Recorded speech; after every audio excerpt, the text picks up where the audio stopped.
is Aksik, aka Annika. Welcome to my channel, and today it's all about creating acrylic wash as a base for your coloring pages in the books that either don't like the water very much or where you want to soften the very dark line art, which is also a possibility.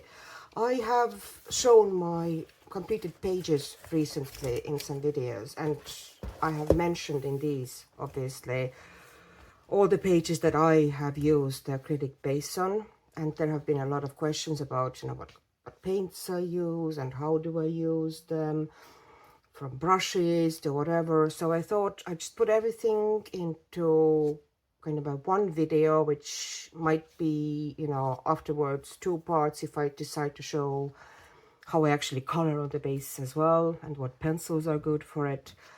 But first, let's just take the basics. And the basics are, I usually use those acrylic washes on portraits very often, but it doesn't need to be only portraits. On this, I pretty much have it everywhere except on these bushes here. Everywhere else I would have had acrylic base. Oh, and where the metallic watercolor is, obviously they're not either. And why I like to use it in this book: it doesn't like water, it breaks into dots, or the paper is nice, but it does break into dots and goes through as well, if you try to do things with a lot of water. So I can't really use any other washes here. I can't use alcohol markers because obviously it's a two-sided book, so it would go through. And I also, it has a very strong, you can see how strong the line art is, it's very, very prevalent.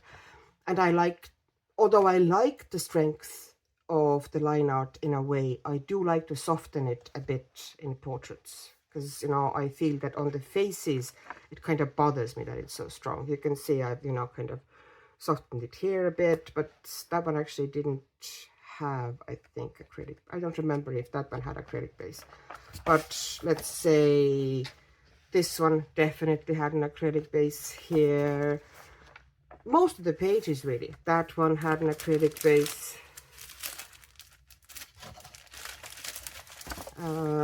Actually, I wanted to show you like this portrait had acrylic base on the face and most of the background. I think her shawl or kind of a cape thing was water-based markers, but everything else was pretty much based with acrylic wash. And the same thing I tend to do in pop manga or books, Camilla Derrick books, which are lovely. And the paper, also nice, but in my case anyway, it just breaks out in dots. So I use acrylic wash pretty much everywhere. And here on this page, you can actually see just, pure, I have put prep acrylic wash onto this page. And that's what it looks like. You can go as strong or as opaque or as thin as you like. I don't go for total, disguise here, so I keep it fairly thin, but it helps me to finish those pages much easier and also faster, because you're taking away the white of the paper, and you can do the backgrounds with it and all sorts. So there's acrylic wash in this book everywhere. Like I just put some other than portraits, random acrylic wash here. When I mix it, usually what happens is you can't really mix it tiny bit, so I end up with too much. So this one is pure acrylic wash. You can see from here, that's how it looks like. And then you just work on top of it with pencils. And the pencils need to be soft pencils, but never mind about that. Let's talk first about paints and what do you need. First, the paints. There is a variety of paints you can use. But the main thing is that the paints have to be matte. And in many cases, it's kind of hard to see on the descriptions, on the websites, if it's matte or not. If it's a craft paint, it is most likely going to be matte. But the ones that I know definitely that you can work with are deco art paints. Then there's apple barrel. These ones, they come in fairly big bottles now. These would take you ages to get through. Unless you do huge backgrounds all the time, they will take you ages. Do crafts, if you're in UK, these would be more readily available often than deco art and apple barrel. And also folk art, I can't see at the moment if I have it out with me, but I know that I have some folk art paints as well, and these are also okay. And then other thing I discovered quite recently now, and I haven't met, this is the only tube I have, and I love the size of them because you really don't need big tubes. Like I would prefer to have smaller ones because you use tiny bit in a wash, and you know, you have this, you know, huge amount of big bulky paints. This is actually the perfect size for it because you use, you know, tiny bit by tiny bit. And this is Amsterdam. It's standard series. I don't know if you can see here the glare kind of. It says standard series acrylic paint. And this is also matte. They have several different series. There's student and there's professional, and I do not know about these. I'm pretty sure that the professional is going to have gloss. But this standard seems to be kind of like almost like craft paint. And I checked it out today, and yes, it works. It's matte. I can put pencils on it. And other thing now that, you know, why I pulled this whole tray in here, these are model paints. They are meant for people who are big into role-playing games, you know, who create their own models and landscape and, you know, kind of environments, you know, game environments. And these are meant for painting these environments. You have to, of course, check, you know, that if you're buying model paints, that they are matte. But Vallejo paints, Vallejo, I don't really know how to pronounce them. This is the company that makes them. These ones definitely work for me. And then there's another brand that I know of that is definitely is okay, or, you know, I can use it, is called Humbrol, or Humbrol. These ones are also matte enough to work on them. Of course, these ones, you know, you need to be sure that both of them, you need to be sure that you dilute them a fair bit, because they can have a bit of a satin feel to them. So if you put them on too thick, or, you know, kind of super opaque, the pencil won't go on top of them anymore. Whereas on these ones, they're so matte that pencil goes on top of them in most of the thicknesses.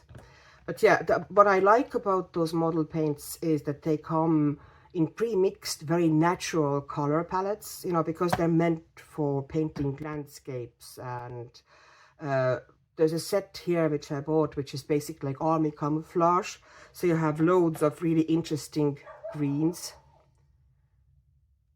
And, you know, this is actually hard to find in, you know, most of the sales. And I also like that they're small, so they don't take much space, but you have a big color palette, and, you know, you only use, as I said, a tiny bit at a time.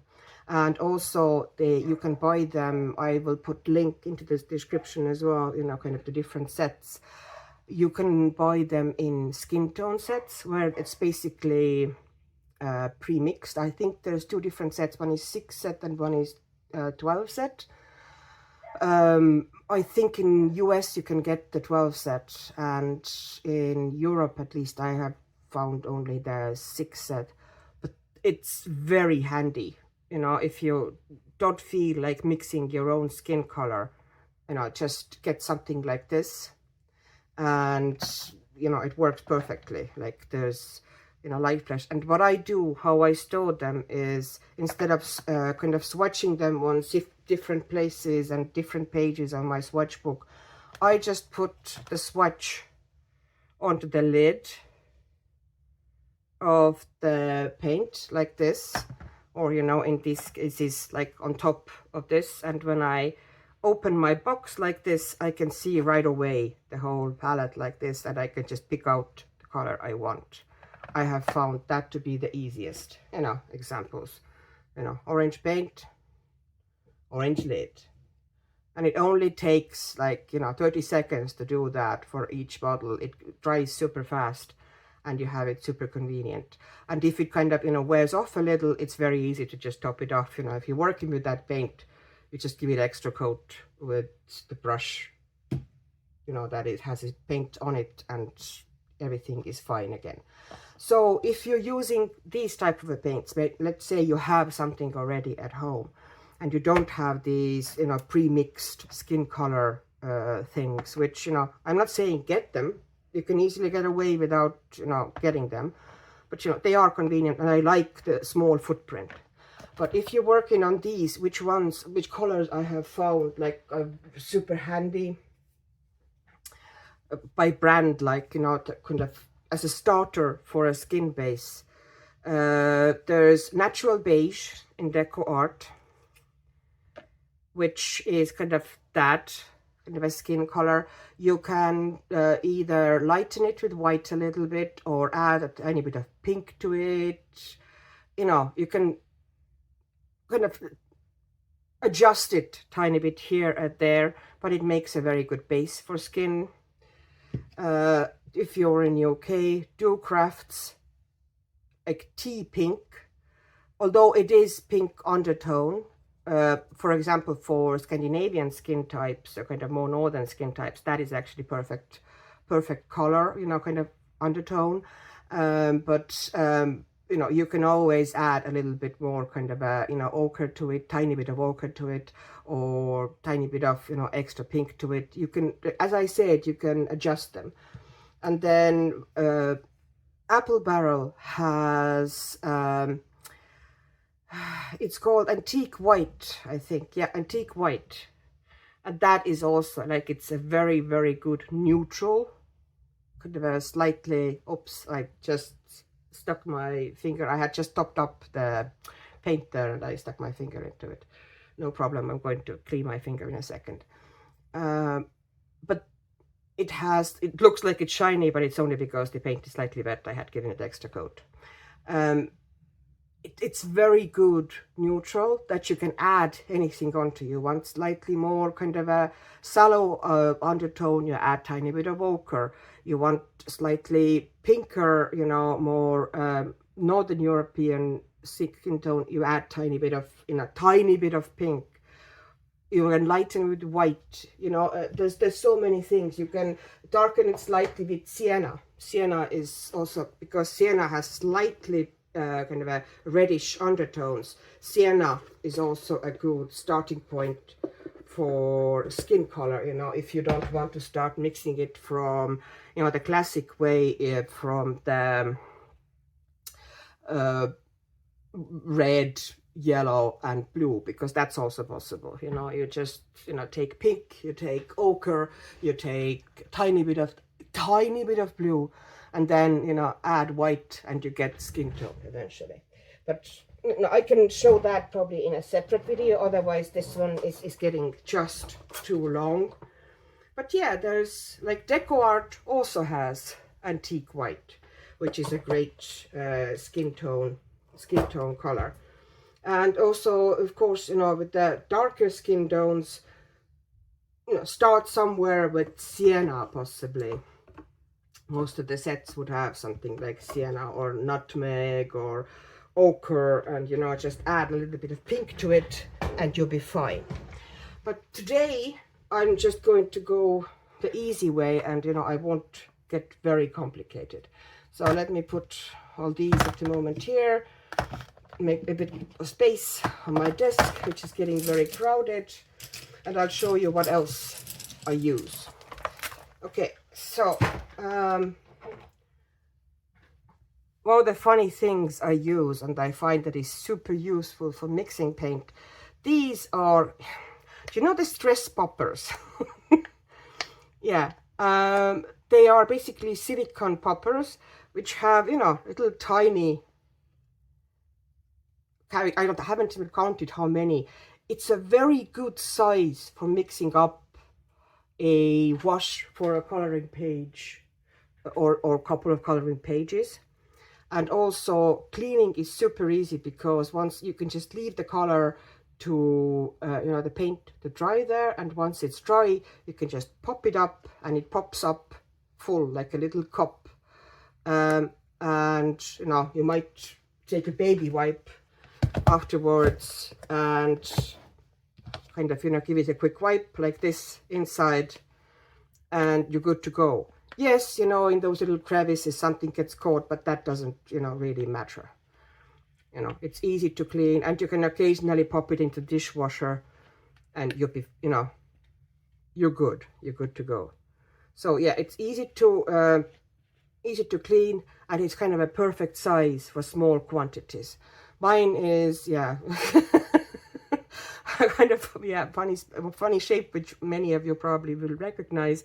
But if you get something like this, or, those little silicone, like chocolate molds and stuff like this. But main thing is to get something either white would be perfect, or, maybe gray, or possibly black, but not strong colors, because they will just interfere with your actual understanding or kind of perception of, what color you're mixing. White is the best. I actually went through a bit of a trouble to get the white. It was hard to find here, but I finally found the white. And, baby wipes. Always have your baby wipes, because you're dealing with acrylic paints, so getting rid of any smears is, fairly essential to do it quick. And then these are now the brushes. The brushes, don't use your fanciest brushes, of course. That goes without saying. Acrylics are hard on brushes. Any brushes you're using with acrylics on a regular basis, they will not last very long. Like, they do last all right, but acrylic will eventually, kind of kill your brush. Mine are, a lot of them are, it's called Juting, that company. They sell, you can get them on Amazon as well, but you can get them also on AliExpress and Temu. They are cheap sets, usually there's under $10, and you get like 12 brushes or something like that in different sizes. Filbert shape is good. Filbert is kind of like flat brush but rounded at the top, so that's Filbert. And they can't be very hard. They have to have some spring to them. But they also, you're better off not super soft watercolor brushes, because acrylic paint being a bit more viscous, it's going to be hard to control. So you need a bit of a strength to that brush, but it needs to be still soft. And, there has to be kind of this spring to it. I also like some flat brushes. This is a kind of actually special kind of a acrylic brush. I like that brand a lot. They last a bit longer. It's Richard Oliver, but it's, specifically Irish, kind of art brush brand, so it's probably not going to be easy to find. These ones, Royal Talents soft grip brushes, if you can find them, these are very good. They have this nice spring to them, and also kind of round brush is good for those jobs as well. And one of my favorites actually are nail brushes. They're actually meant for they're sold as nail art brushes. I like the cat's tongue ones because they work as flat brushes if needed, but they also have this sharp point that I can get into, tiny places really easily. So, I find that kind of a quick, unless it's a very big area, in which case I go for, kind of bigger brush. But, smaller, tighter areas, cat's tongue is one of my favorite. And this is what it's shaped like. It's cat's tongue. Okay. So, and one more thing that is good to have. Okay, you can use whatever, like pipette is also fine, or dropper, or whatever you call it. I just like these, they're called, I think, laboratory bottles. And how they work is you have the water in them, it goes, the little funnel thing goes to the bottom here, and you can just squeeze, and it basically squirts water, which I just did. It's easy to control. It keeps loads of water, And it's, you know, super handy, super clean, always have it on my desk, constantly use it for, you know, little places I need to add a bit of water, or quickly mix water someplace. You know, I don't need to take take a dropper and make sure that I have clean water in my kind of a water container. I always have clean water here, and I just squeeze it from here. So that's about it. That should be, you know, what you need. Let's crack on, and I'll show you the first basics how to make a wash. I thought we might put a base on this little portrait here, because it's kind of easy enough, and I don't have to mix too many colors to do it. So I thought she would have fairly pale skin, she would have brown hair, and I thought this looks like Winnie the Pooh, so I'm going to make kind of like yellow here on this flower. And the ears look really cute, but kind of have this pattern onto them. So I thought maybe green eyes and little green ears, and maybe take green tiny bit into the cheek as well. I don't know yet, but I'm, you know, if I'm going to do that. And then maybe, you know, green wash afterwards, or green kind of a thick, I'm not sure if, I'm not going to wash it now, but I will probably put dark green in the background. Okay, so let's mix the paints for this specific one. So for pale skin, I have here Light Flesh. This is from Vallejo. And, you know, as I said, you can use different ones, and I showed you previously, you know, the different options that you might have. But, you know, what I'm doing now is I'm going to squeeze a drop. That much. Into the, maybe a less drop, but I'm going to end up with too much. Into that thing. Let me take you a bit closer so I don't have to be, you know, kind of, yeah, that's better. So like this, a drop at the bottom of this. Then let's take slightly darker tone as well. That is called Basic Skin Tone by the same Vallejo. Since we're using Vallejo, might as well. And that looks pretty, I wasn't shaken properly, so yeah, that also, that you have to make sure when the acrylic paints are sitting, you know, long enough like this, you know, you don't use them every day. They do kind of a settle, you know, thicker part settle at the bottom, so you have to make sure that you shake and kind of massage the bottle, you know, especially with bottles like this. You basically have to do that sort of a movement, you know, massage it first, kind of get the paint a bit moving, squish it, make sure that the lid is on, of course, and then do, you know, good shaking to make sure that everything is, you know, properly mixed up. Okay, so I want to do the hair pretty, I think that color might work. What is it? It's called Middle Stone, and that's for Humbrol now. And the color is this. So, okay. And once again, I'm just going to squeeze a little bit here. So it's nowhere near even halfway up those little kind of cavities. It's kind of the bottom. So a couple of drops, that's all you need. And what did I say about yellow? That I want to do the little flower yellow. So I'm going to take this Amsterdam paint, which I just, you know, got as a test recently. And these ones are now harder to squeeze out small amounts, because those dropper bottles are meant for dropping out like drop by drop. These ones, you almost always end up a little bit too much paint, but, you know, let's try. Okay, like this one, and that's definitely is going to be quite a lot. Okay, putting that there.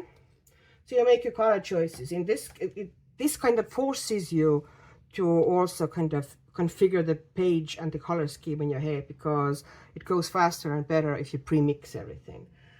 And something green, but I want it to be fairly brightish green. So let me have a look here. I don't have much kind of a brighter stuff there, but I do have something here.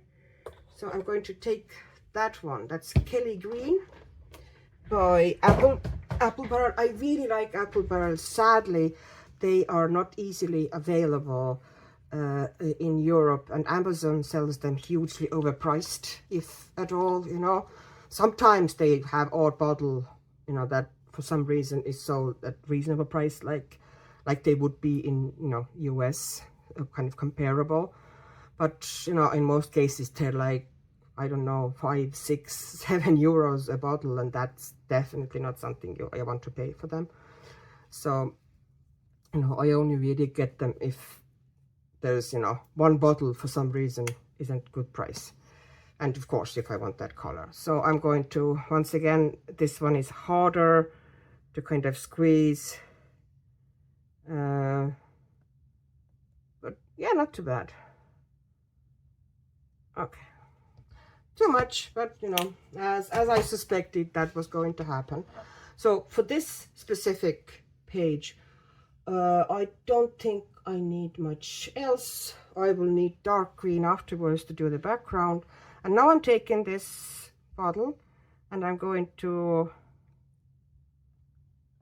top it up with water. And you can see, you know, I know that I put too much in and I need to kind of use up the color again, because you don't really want the water level to come up too high, but you know, it is what it is. And now you take the back of your brush. I always find that the easiest way to do it, especially in these small ones.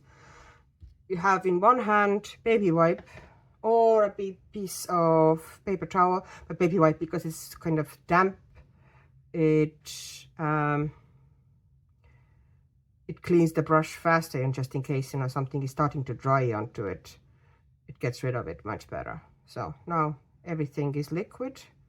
You mix it up, quick wipe with a baby wipe, go into the next one. There we go. I think it's mostly done. And you have this almost watery consistency. It depends. You know, sometimes you want it thicker, you know, if you want to disguise the line really badly. In the cases that you want to disguise the line really badly, it's a good idea maybe to choose slightly darker color and add a tiny bit of white to it, because that automatically makes the paint a little bit more opaque, even if it is watered down. So that would be a good idea. So this is going to be hair, this is going to be kind of a skin base, and I might do a tiny bit of shading with the middle one, or I might put it onto another face.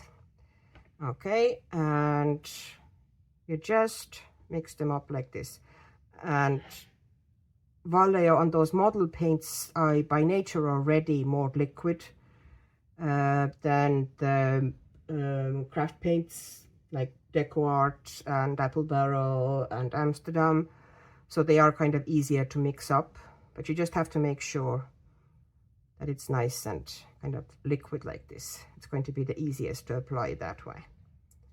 So like this, and I'm going to mix up that green as well. Once again, you know, it's a bit more tricky. You know, I have to work it a bit more because it's just thicker than the other ones. So now we have it here. And I'm going to lift it and show it to you. Okay, so just cleaned up the back of the brush, and here, you know, it's kind of a like milky / creamy consistency. It's essentially liquid. And now I'm going to show you something that has, okay, this is kind of the first pages. I got the coloring planner late, so I have first couple of months that I'm never going to use. So I can show it here, you know, because you can see how it goes down. Bit of opaqueness wise as well, you know, take a bit of this. So essentially it goes down like this, like a wash. But even Amazon paper takes that better. Like, this is Amazon paper now, and I can still use it. I would actually like it a little bit, like I now feel that it's a little bit too thin. A little bit thicker wash, tiny bit thicker wash is better on Amazon paper. I just added now a tiny bit more of the paint because I felt it was a bit too watery. So it's a good idea to kind of test your washes to make sure that they are the consistency you want. So I'm going to put a tiny bit more here. I just felt that I made them tiny bit too watery.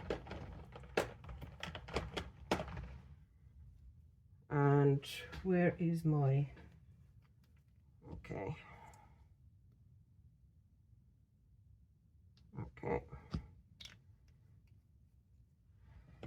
And I think these paints, the yellow might be okay. Just a second, I'm going to check now. So, tissue in your hand, mixing it up again, quick.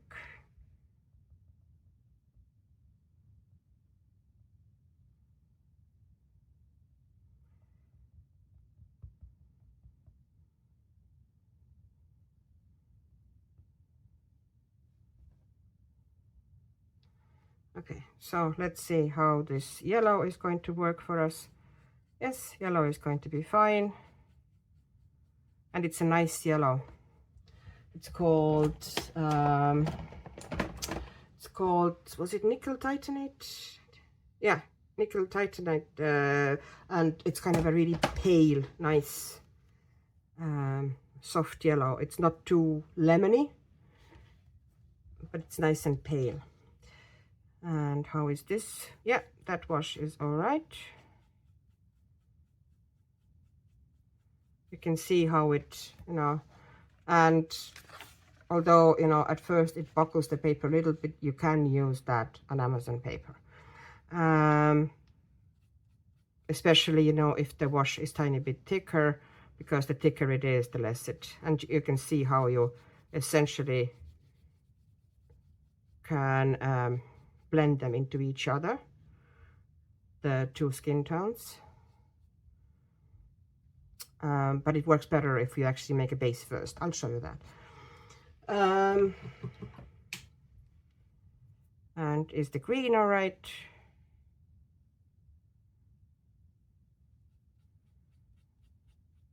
Yeah, the green is also fine. It's going to be fine, although I actually would like possibly the green tiny bit more opaque. Let me do that. So yeah, sometimes, you know, you make it too watery at first. Now you can see how I made a mess here. That's fine. You know, once it dries, it's very easy to clean out. You know, don't stress about that at all. As long as you don't let it to go into the yellow, you're fine. Okay, so yeah, and that's better. That's what I wanted. I wanted a bit stronger wash. And once again, when you work the wash, you work in all the directions, so you get the even results. Okay, so let's get the book and let's get cracking. Now we have the portrait here, we have the colors, so let's start with the lightest skin tone. So I'm just going to dip my brush in there. And I'm going to go over, oh, I actually forgot one color. I need to mix something else as well, but I can do that in a second. So I might have taken a little bit too much onto my brush, but that's okay. I'm going to blend it all out so you can see the line art is still visible, and it will be more visible once you actually it dries a bit, but you know, it kind of softens the line art. You can see how I'm going over the line art, kind of a darker line art here, and I'm softening it. And I would have actually liked to leave more white there. So I'm going to try to take some of the paint off there, because I wanted to leave a bit more white there for kind of an eye. I like to leave this bit of a white here for the eye. Of the white. Okay, so this is now down. I'm gonna let that do dry, and meanwhile I am going to put in the hair color. So I will actually switch to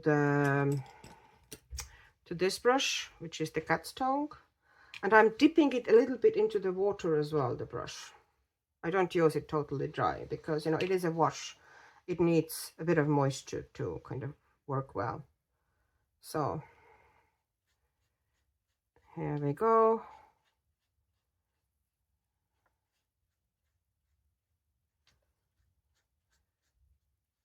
And if you go over the edges a little bit, don't worry, there's going to be something, you know, at least in this case, like I'm not particularly bothered if I go over the edge, because there's going to be, I probably will make it either solid or at least, you know, a bit darker wash on there. So if something goes over the lines, it's not going to show.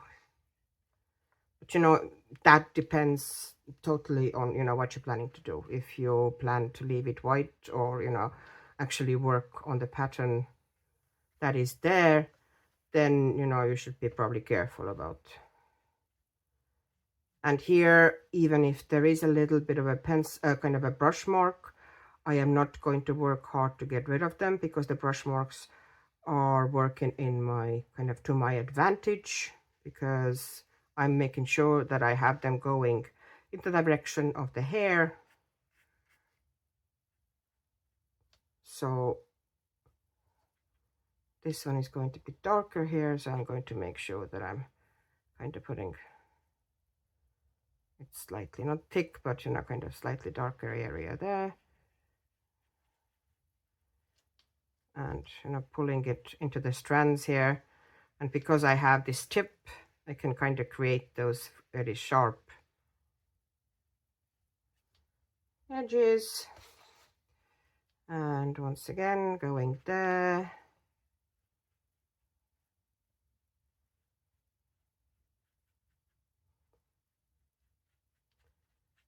So just, you know, try to keep the brush moving a little bit into the direction the hair is going, and that actually, you know, makes your work afterwards creating the hair easier, because you kind of already have a bit of a hair texture there. So getting rid of all the brush strokes and all the texture is not always a good thing, because that can actually help you and make your life easier in the next stage. And, you know, remember that not everything is silky smooth. You know, there's no need to really, you know, I understand that, you know, kind of blending and burnishing the skin, you know, needs to be done at least some extent, because, you know, skin is smooth. But if it's things that are by their nature textured or are improved by texture, then why would we burnish them to death? There's no reason, and, you know, kind of just wasted work, really, if, you know, just leaving them with some texture would have actually given you better and more natural result. There we go. The hair is done. You know, as you can see, it's not particularly, you know, complicated or you know, kind of a time consuming. You know, just take it as much as you want. Like here, I'm creating a bit of texture. Oh, sorry, forgot this bit of hair, so it wasn't done. And, you know, once I'm putting the background in, you know, I can go around the strands as much as I want. but this to me looks sufficient. I'm making sure that the brush strokes run in right direction if they're there. Okay, so next step is that yellow flower.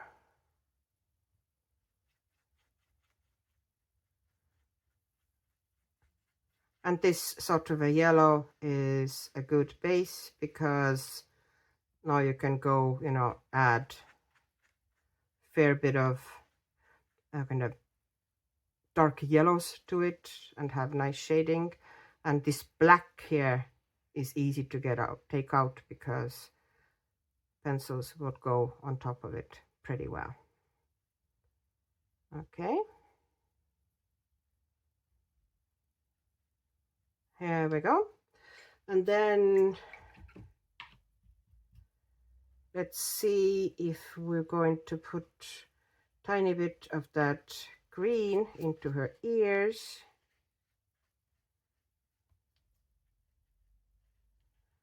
I'm not sure I actually want the green in her face, but I am going to leave it in her ears. Just put it here, take it out from here. Didn't really want it in her hair, but I do want it in her eyes. So I'm making sure that it is in her eyes. And that also takes now out a lot of kind of this, you know, it's going to be easier to actually make them green. Take out some of that black line in her eyes, because if you go over now these lines here with green, the green will show. The green pencil, I mean. Okay. And one thing I forgot to mix was a bit of a lip color, so I'm going to shake it first. See, bad habits.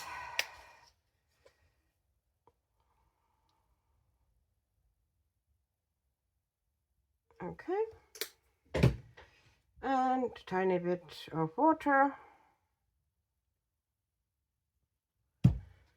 and I'm going to take this brush, mix it up.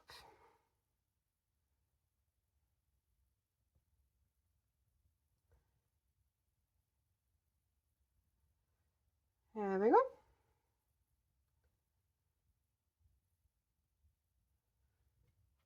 Okay. And first I'm going to take a tiny bit of this skin color and see if I'm going to want to put some onto her cheek.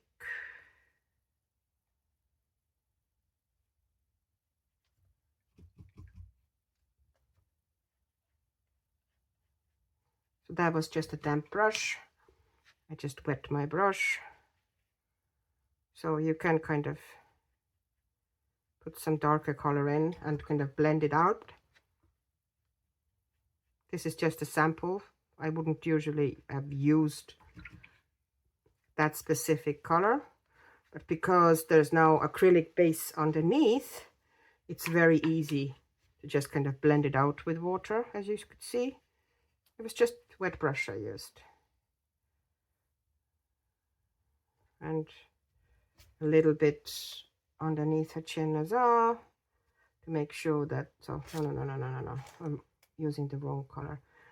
To make sure her neck is also darker by nature. Okay.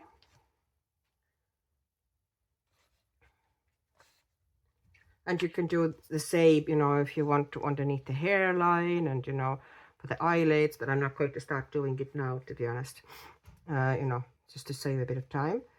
And now I'm taking a bit of that pink. And let's see. Putting in the lip. I like to kind of put the shape in,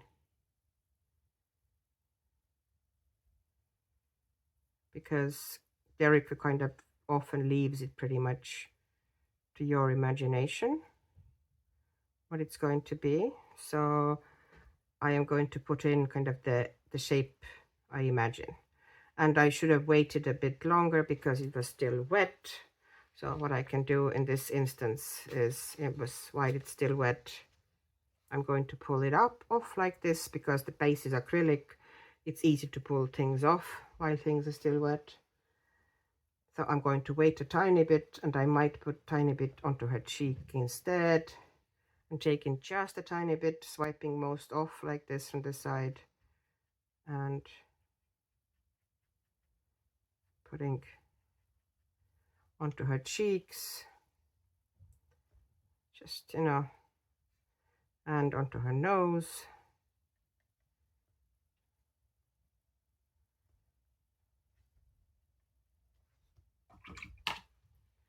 And making sure that I'm kind of blending it out a bit. I might put a little bit more into her nose.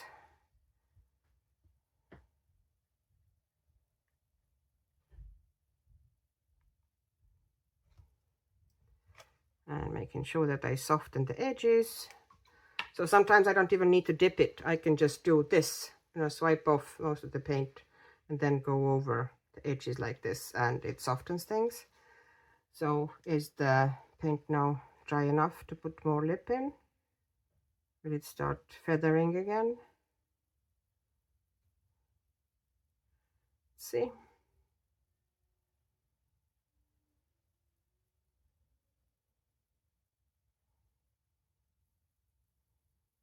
Yeah. And this is the base pretty much done.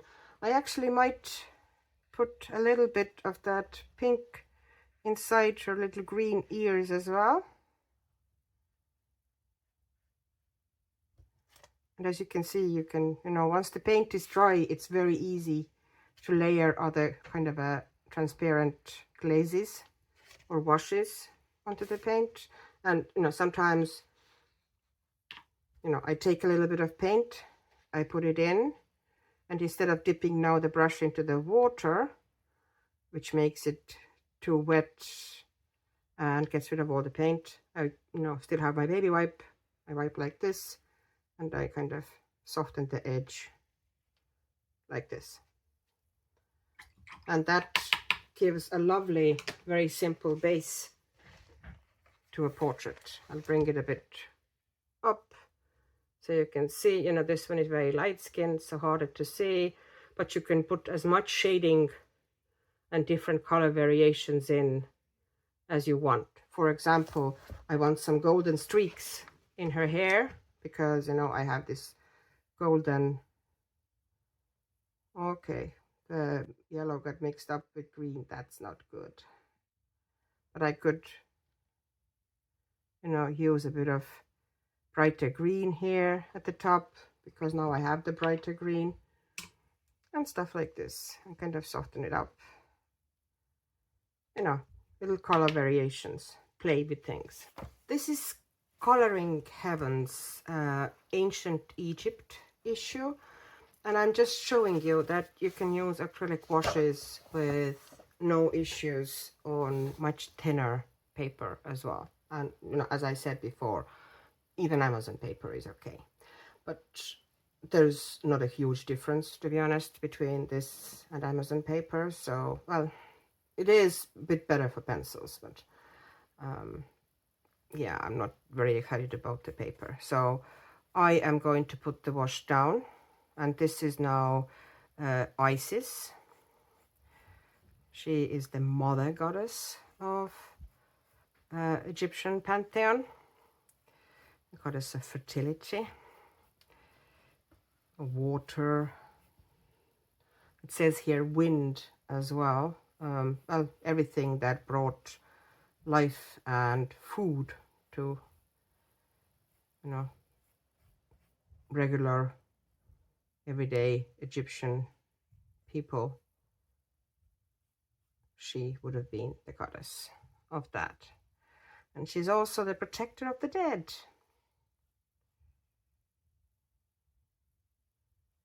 And, you know, whatever they say, Egyptian goddesses, you know, they say very, very kind of a quick little synopsises about them here in this book.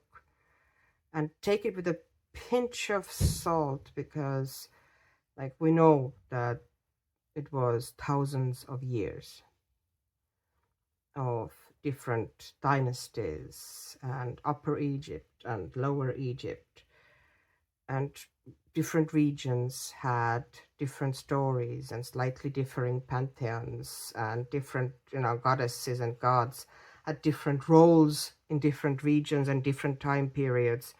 So you can't really say, this was exactly what she was. There's so many different versions and different interpretations, but I'm trying to go with a skin tone that is kind of, this base, it's going to be darkish skin tone.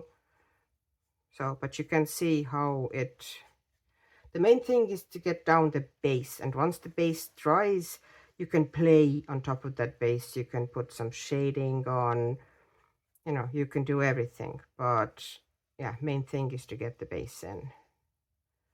And for the skin, I'm using now, kind of a little bit bigger brush, because it's just easier. And I'm slightly dipping it in water, but I'm not immersing the brush totally in water. I'm dipping it kind of halfway into the water. If you want to, I can show you how I do that. Okay, so this is my fairly dirty water. So what I'm doing is I'm just dipping the brush like this, halfway in. I'm not going to immerse it or slush it around, just to give a little bit of moisture. Keep it moist, keep it flowing.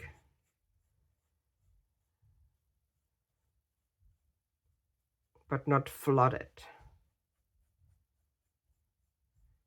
And as you can see, and I always put the main skin tone, even if I do things with alcohol markers, I tend to do that. I put the skin tone on the lips first, because that is going to be there. Your skin tone is going to be, underneath, all the blood vessels and everything, but it's still going to be, the skin color is still going to be there. So it's a good idea to put in. Oops, I dipped into the wrong paint. I just brushed it off here.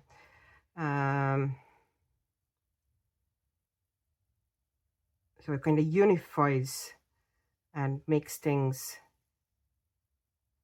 better to work with, and kind of makes the whole face more cohesive if you have the skin tone on the lips as well. And then afterwards you can put, well, if I was working with alcohol markers, if the skin tone was that dark, I probably wouldn't put it underneath, for the lips, because, the reds would have hard time fighting with it if I wanted kind of a strong lip. But because I'm working with opaque medium like acrylic, like I can put, anything I want on top of it afterwards.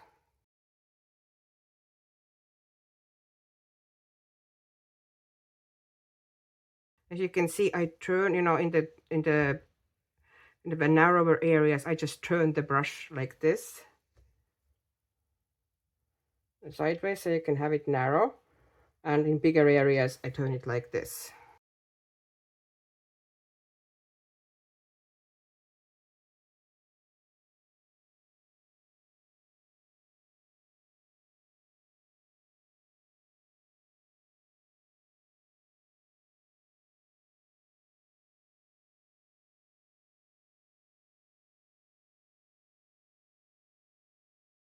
One thing I like to do is, if I make the hair black, I like to give it a blue base.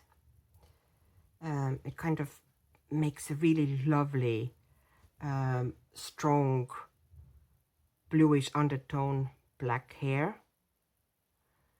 So I'm putting down a blue base onto her hair. I think I might have taken a bit too much onto my brush, but that's no problem. I'm just going to brush it out.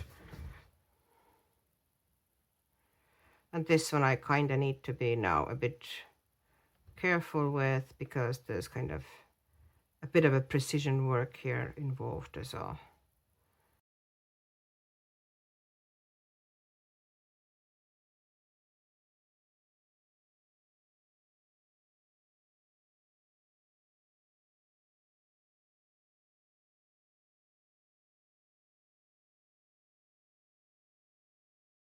You might be wondering, what sort of a mess did she make here with that, you know, huge, ugly, overpainted blobs of green. But as I said before, I plan to make the background solid, either dark blue or black. And there was no reason to kind of work painstakingly, you know, trying to stay within lines with green paint with all those kind of fairly thin leaves, where I could just put the green paint quickly down, and then when I go in with opaque paint afterwards, all that will be covered up.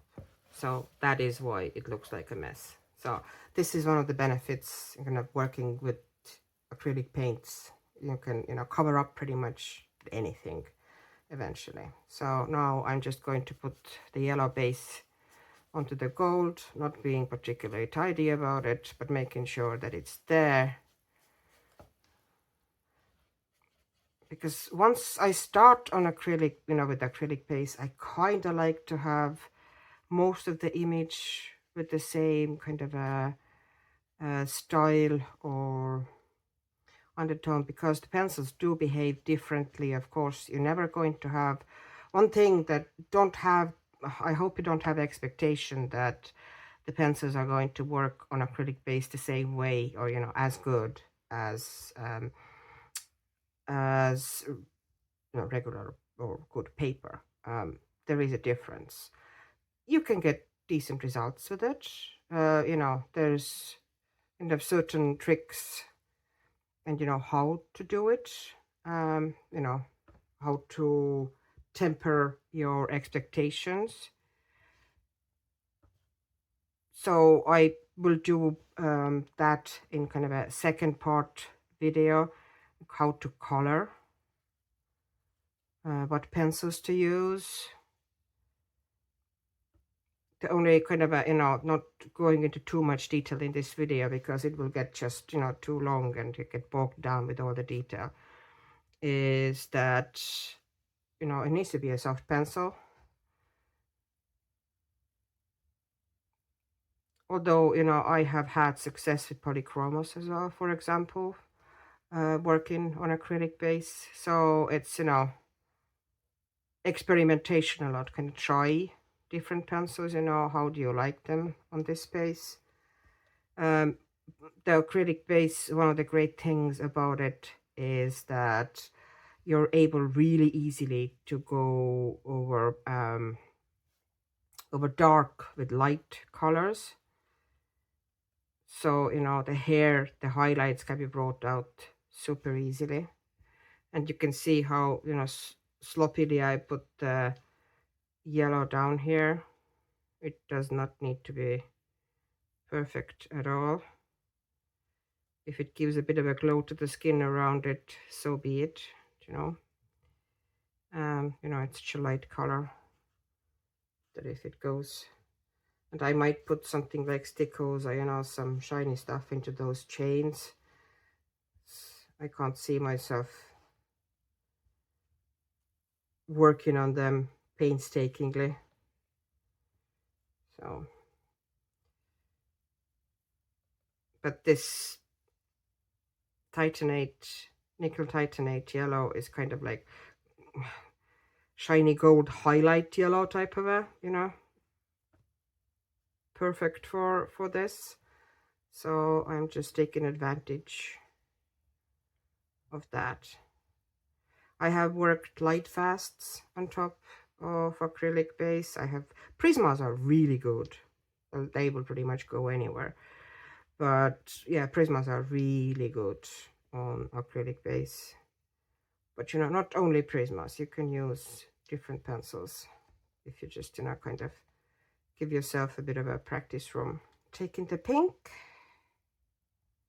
mixing it up so it'll be active, because it kind of, you know, see how the paint, even, you know, when it's sitting in the palette like this, most of the pigment kind of tends to drop to the bottom. So if you haven't used it for, let's say, half an hour or 20 minutes, so if you start using it again, make sure to mix it up. Okay, swiping it down. Let's put some pink into her nose.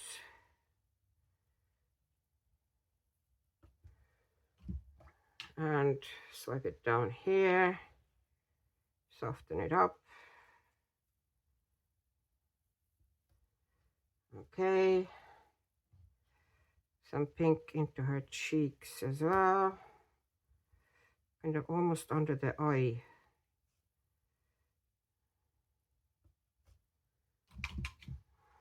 So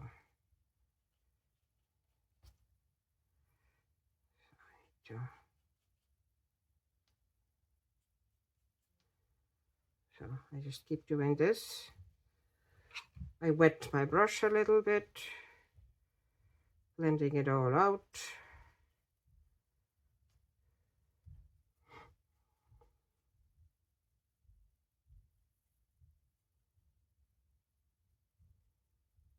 Just to have a bit of a life on her.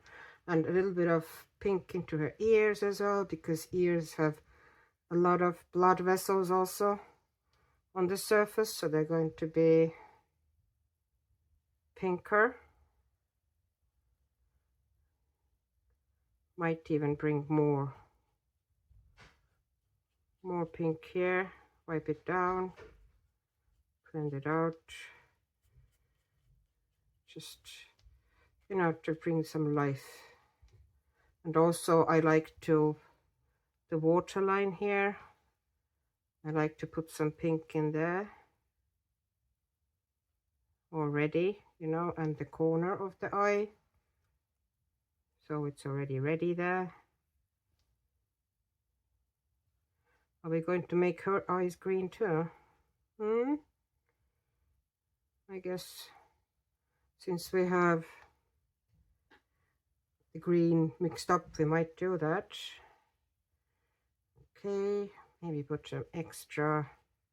I just took, as you saw, like tiny bit under the tip of the brush.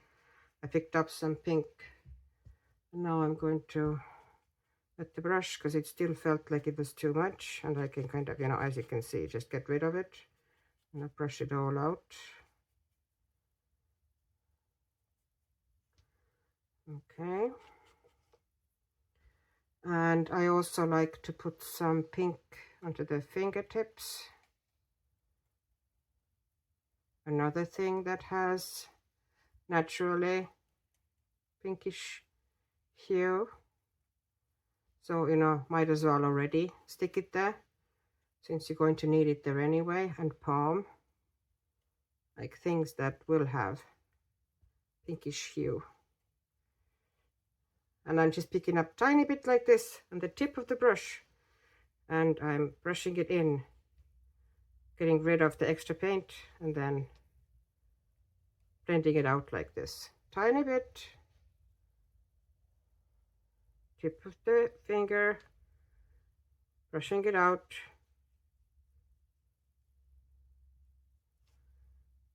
And like this, just stick it into the areas where you feel that, you know, some life, because she starts immediately look a bit more lively if you do that. And yes, there's, you know, I wasn't particularly tidy this time. Usually I like to make sure that the base is fairly smooth for skin, but, you know, it's going to be dark skin anyway. I'm going to go several shades darker than it is. That's why it is already dark. So and I'm going to put tiny bit here, kind of in the shoulder area.